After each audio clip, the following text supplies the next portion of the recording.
US trade deal खतरे में, solar panel पर 126% टैरिफ, ट्रंप के बयान से मचा भूचाल और दुनिया भर के देशों को ये लगने लगा कि आखिरकार ट्रंप नहीं सुधरने वाले, ये समझना ही बेहतर है। देखो खबर सामने आ रही है, अमेरिकी राष्ट्रपति डोनाल्ड ट्रंप ने भारत से सोलर पैनल आयात पर 126% प्रारंभिक शुल्क लगाने का फैसला किया। अमेरिकी राष्ट्रपति डोनाल्ड ट्रंप ने भारत और सौर आयात सोलर इंपोर्ट पर प्रारंभिक शुल्क इनिशियल ड्यूटी 126% लगाने का फैसला किया। यह कदम भारत और अमेरिका के बीच चल रहे व्यापार समझौते को खतरे में डाल सकता है।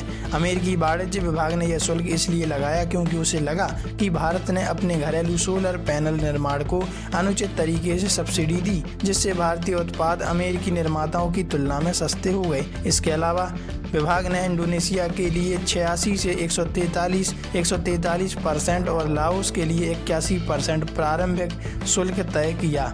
भारत अमेरिका व्यापार समझौते पर असर। यह फैसला ऐसे समय में आया दोस्तों जब कुछ हफ्ते पहले नई दिल्ली और वाशिंगटन ने भारतीय यूएस व्यापार समझौते का ढांचा तैयार किया था। इसमें भारतीय निर्यात पर पहले 50% का टैरिफ घटाकर 18% करने का प्रावधान था। इससे पहले अमेरिकी सुप्रीम कोर्ट ने डोनाल्ड ट्रंप के पुराने टैरिफ को असंवैधानिक करार दिया था। इसके बाद डोनाल्ड ट्रंप ने नए नियम के तहत अधिकांश आयात पर 10% बेसलाइन शुल्क लगाया और इसे 15% तक बढ़ाने की धमकी दी। इस नई नीति से यह साफ होता है कि अमेरिका के लिए अमेरिका फर्स्ट नीति पहले प्राथमिकता है, चाहे इसके लिए रणनीतिक व्यापार समझौते पीछे रह जाएं। इसी कारण से भारतीय और अमेरिकी अधिकारी इस सप्ताह तय 3 दिन की बैठक को स्थगित कर चुके हैं। सोलर सप्लाई चेन की स्थिति।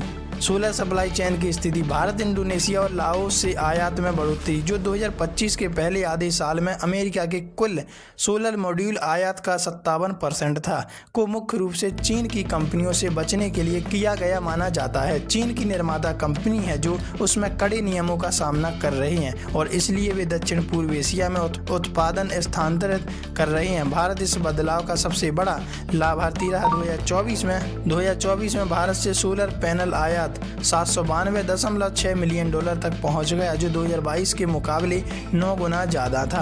अमेरिकी घरेलू उद्योग को मिली राहत। अमेरिकी सोलर निर्माण और व्यापार गठबंधन के मुख्य वकील टिम ब्राइटवेल ने इसे घरेलू निवेश के लिए जीत बताया। उनका कहना था कि अगर अनुचित व्यापार से बाजार प्रभावित होगा तो घरेलू निवेश सफल नहीं हो पाएगा, लेकिन अमेरिकी सोलर कंपनियों के लिए यह शुल्क बड़ी चुनौती है।